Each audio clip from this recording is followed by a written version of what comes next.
This is Sir Dave and samahan nyo ako sa aking adventure. Oh, the weather outside is frightful, but the fire is so delightful. Since we've no place to go, let it snow, let it snow, let it snow. It doesn't show signs of stopping, and I brought some corn for popping. The lights are turned down low. Let it snow, let it snow, let it snow. When we finally kiss goodnight, how I hate going out in the storm. But if you really hold me tight, all the way home I'll be warm. The fire is slowly dying, and my dear, we're still goodbying. As long as you love me so, let it snow, let it snow, let it snow. He doesn't care if it's 10 below. He's sitting by the fire.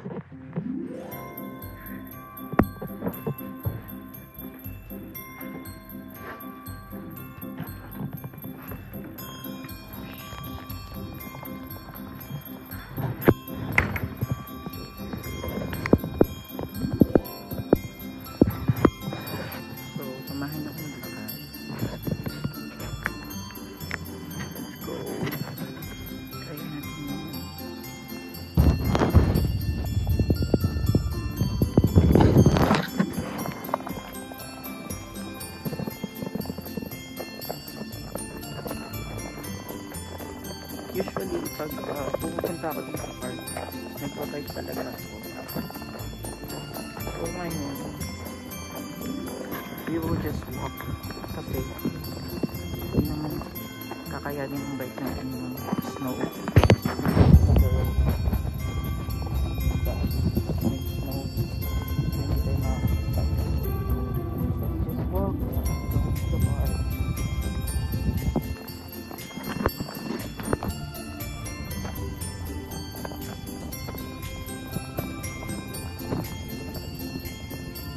Look at the shoes.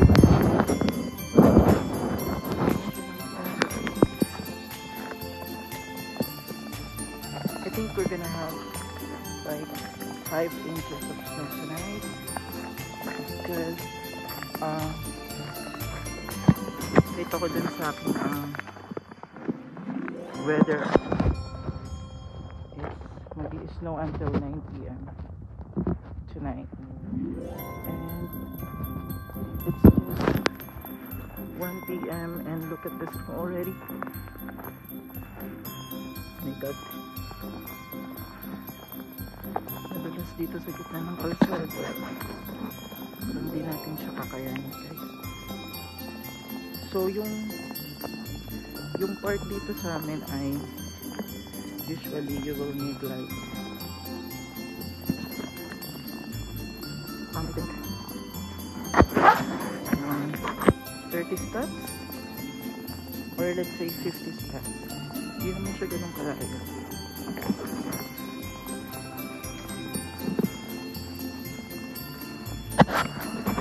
Okay, so while we are walking, okay, this is Sir Dave and samahan nyo ako sa aking adventure. So first time natin maglakad sa snow. Oh my God, I think ito na yung madalas na part. Maglakad ng mabagal, guys.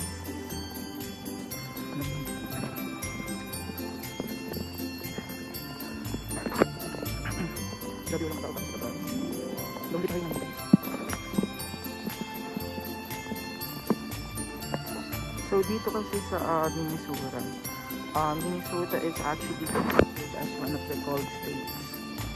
So normal na sa kanila yung ganitong snow. Yeah. Actually, most of people in Minnesota parang ayaw nila ng snow. And their favorite season is actually summer and fall. Yes, they hate snow. Don't know why, but for me, I love snow. Maybe because this is my first time being a Filipino. snow. Okay. Malapit na tayo guys. Konting push na lang.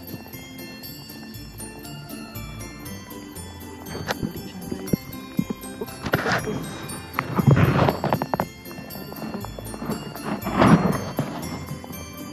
parang may some sort of like an animal walking here.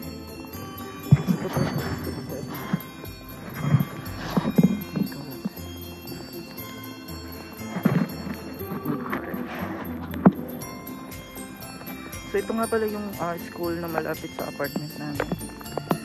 Sandhill Center, I think, but I think it's just a small school here, and they have park too. Ito talaga yung mga bucket list ng mga Pilipinas, mga experience ganito, weather, like for the first time.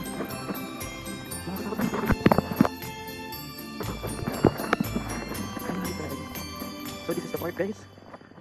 Hindi yung park. Look, nobody's out here. It's just us.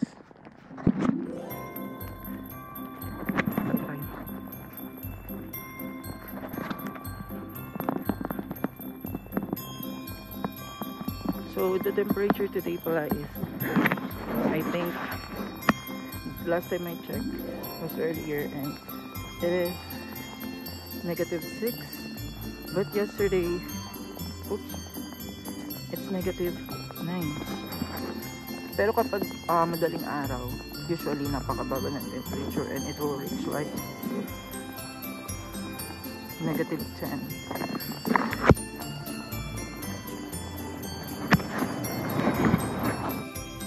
Hey Satch, nag-hey siya sa atin. Guys, we're almost there. Ito na yung park.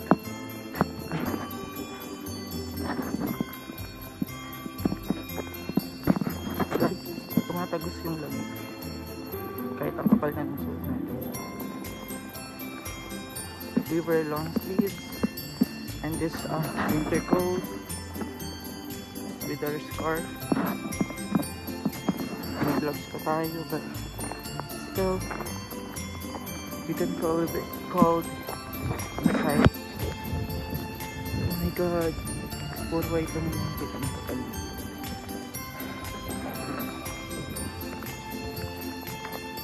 We're here. Oh my god, ito na yung challenging part kasi madalas yung kalsada. So sana di tayo madalas. Okay, here we go. Dito na tayo guys. Dito kasi puro daman yung naapakan natin, sa medyo malambot na siya. So dito ka lagi tumatambay, usually pag nagbabike ako. Okay, here we are. Look, dito sa US nagre-recycle din sila. What is this like? Ayan, so nagre-recycle din dito ng mga canned drinks na mga iniinom nila. So iniipon nila yung dito, and I don't know what they're doing with this, but it looks like they're recycling it. See? Ayan, nag-yellow na din siya.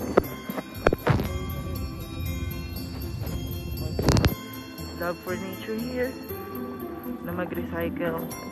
So here we go, dito na tayo sa park. So this is what we call Bethel Community Park, wherein Bethel is just a small town in the north part of East Bethel, northwest actually.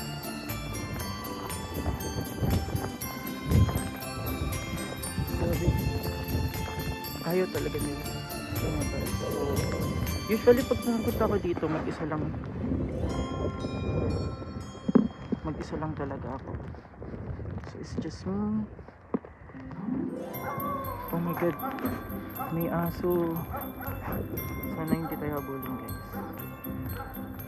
maglalaro lang naman tayo dito. Okay, let's just put it here.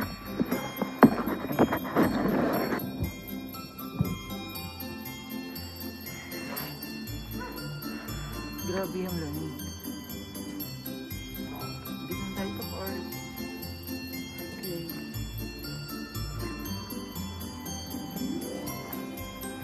By the way, wala tayong gagawin dito. Just tambay lang and just want to show you East Bethel Community Park, which is very common in the US.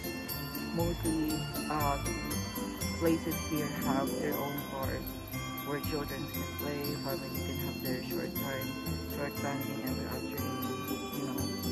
So let's go.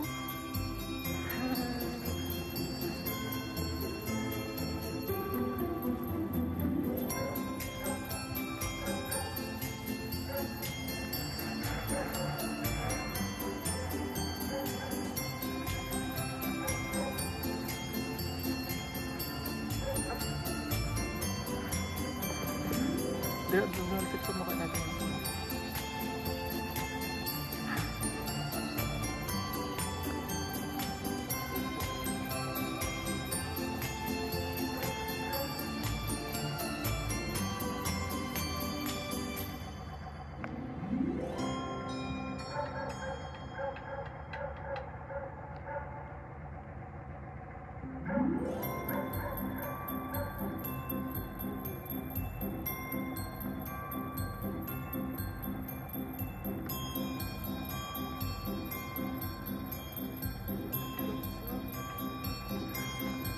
Guys, so cold. Basta tayo gagawa ng snow na yun.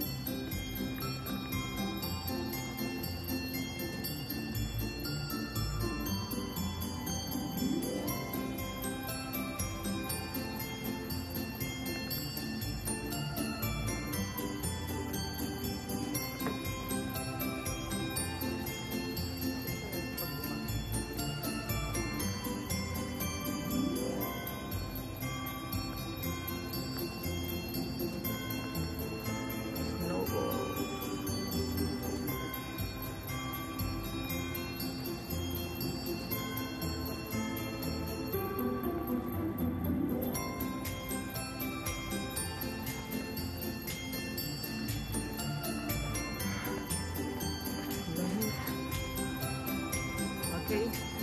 So guys, fit check muna tayo. Let's go.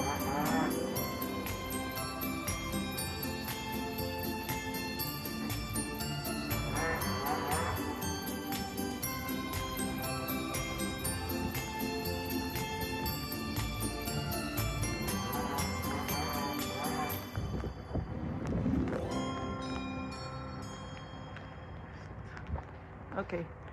So fit check. So this coat, look at this. Madami siyang lagayan actually. Over here.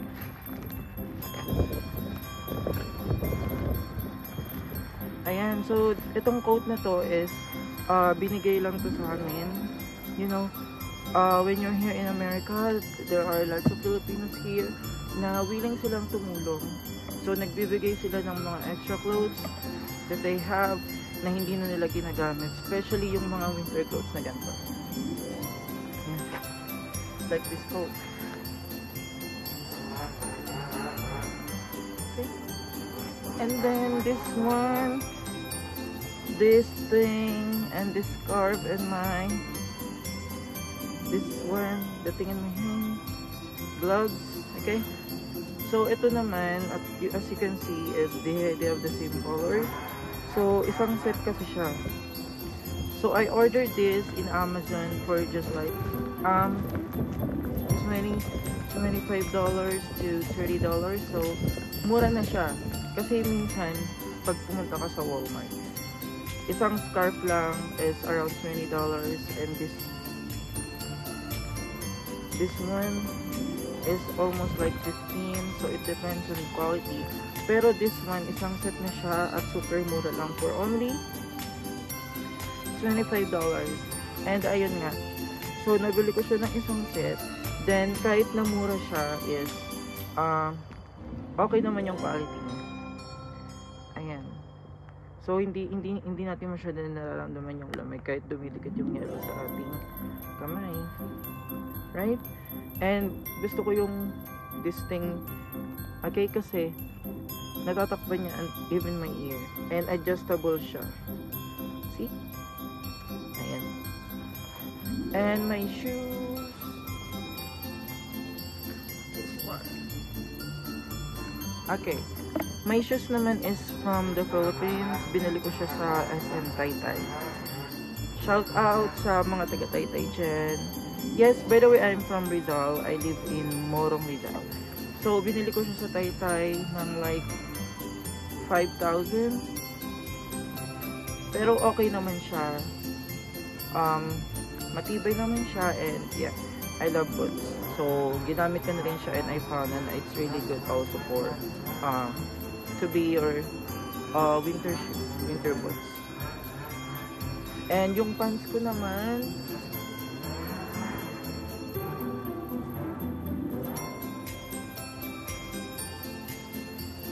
this pants is parang kakulay din siya nito, pero medyo lighter siya because mahilig talaga ako sa brown. And also, yung pants ko ay nabili ko siya sa Goodwill. Yung Goodwill dito sa US is like parang ukay-ukay siya. They are donations, mga donation siya na which is still good quality and mostly branded siya. So actually malilinis naman siya. You will just need to wash it a little bit. And sobrang mura ng mga bilihin sa Goodwill. So mostly dun ako namimili. So nakita ko tong pants na to, and sobrang ganda ng quality niya, makapal yun din. So that's my outfit.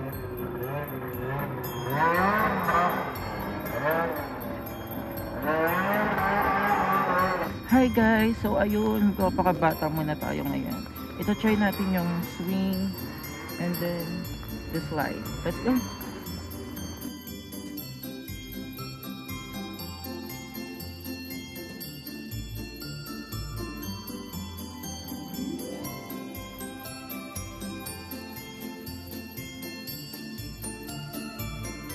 Part nila merong sign language here, so makikita nyo na for those kids who weren't able to speak, so yung mga friends nila is there's guide on how to talk to them using sign language.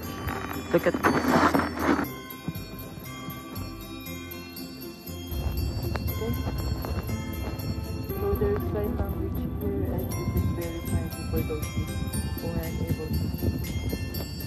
Aww. This is the other swing na gusto kong i-try. Look at that. Okay. Let's try it.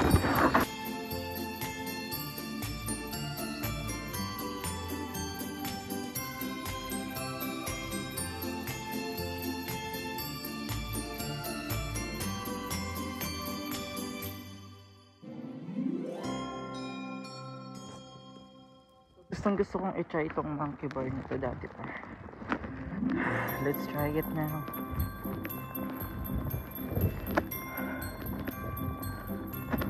Okay, this monkey bar. We'll try it.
Okay guys, so picture muna tayo.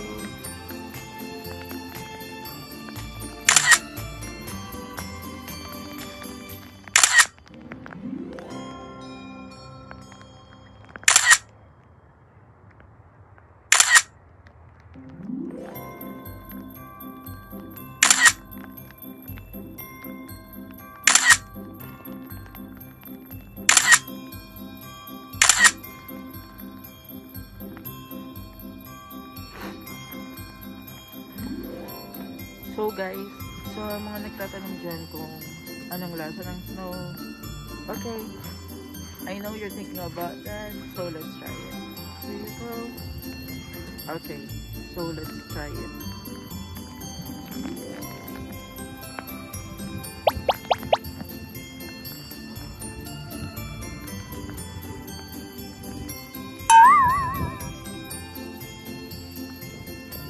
So ang sagot guys, wala. Yep. Walang lasa. As in wala. Parang tubig lang talaga. Guys, so ayun nga.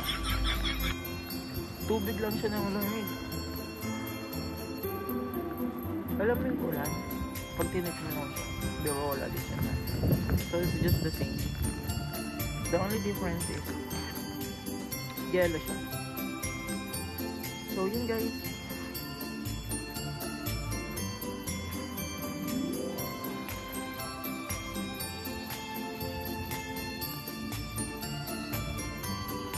So guys, lumalakas na naman yung patak na ito. And my cheek is becoming numb. Yeah, hindi ko na siyang feel. So let's have to cover it now. Ayoko magkaroon ng frostbite. So let's cover our cheeks now.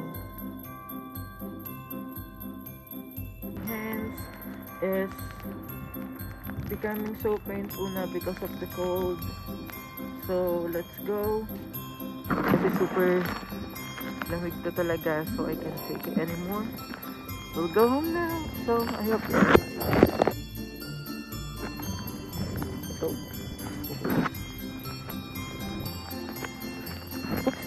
let's go home. So tingnan yung ibang yellow guys. This is like nagiging bato na sila. Kasi usually nagne-negative siya. Hindi na siya snow. Yes. Usually it's like an ice. No.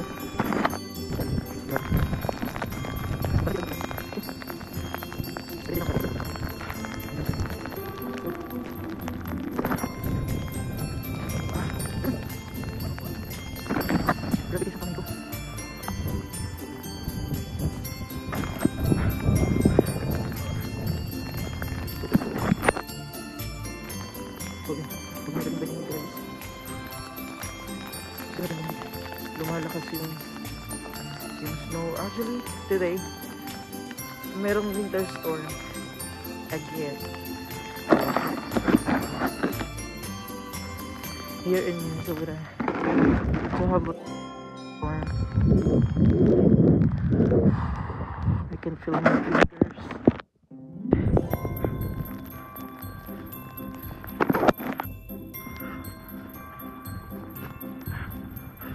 So medyo malayo pa yung lakad.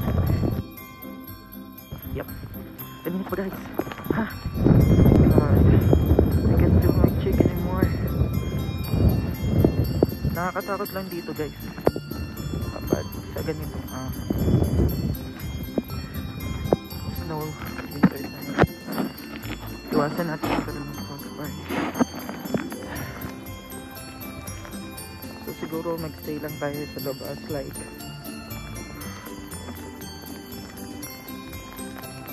20 minutes, then we have to go inside na. Especially if yung suot natin ay hindi siya like yung talagang pang winter. What I mean is if it's not quality or really made for like this really high negative temperature,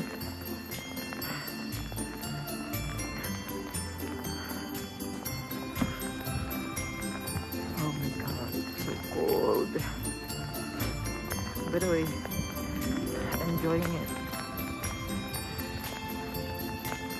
This is what I love in Minnesota.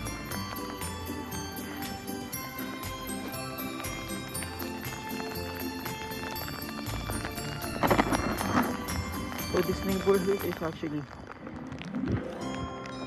sobrang tahimik niya.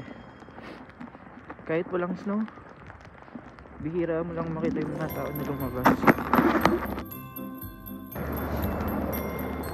And there are only few cars, just like that. Walang tao dito.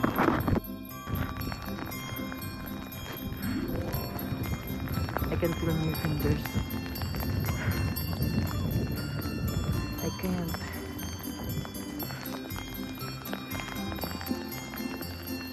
Five minutes to go.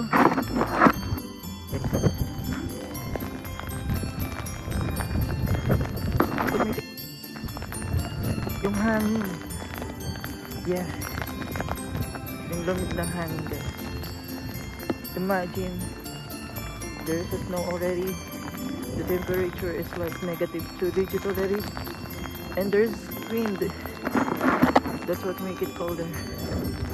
The wind.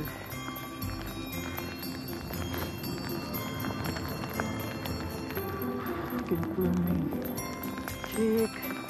Nag-red na siya guys. You have to stay warm.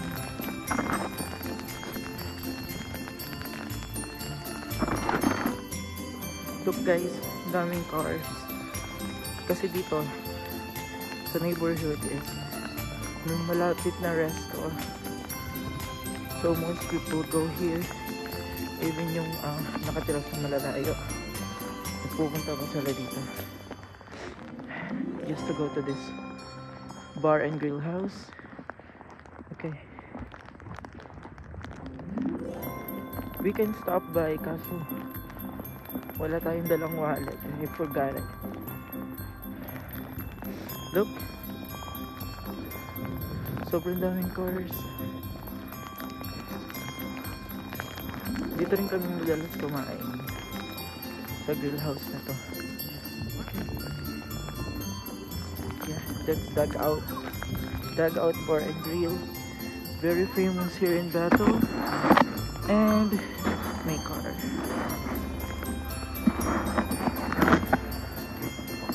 Guys,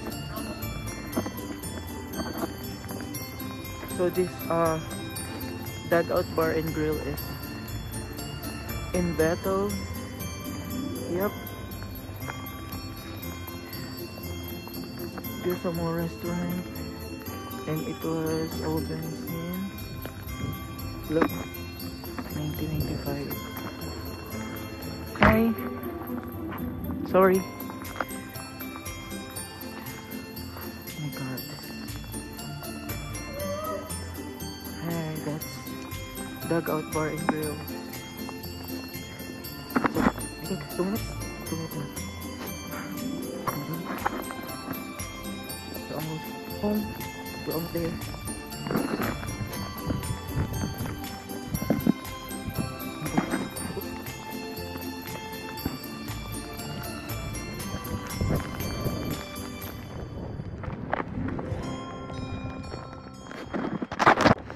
So I hope you guys nag-enjoy kayo aking vlog, you know. I hope you like it. So that's our house.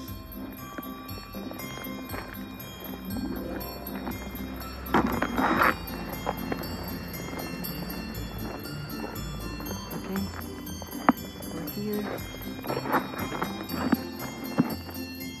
So this is actually our apartment upstairs. So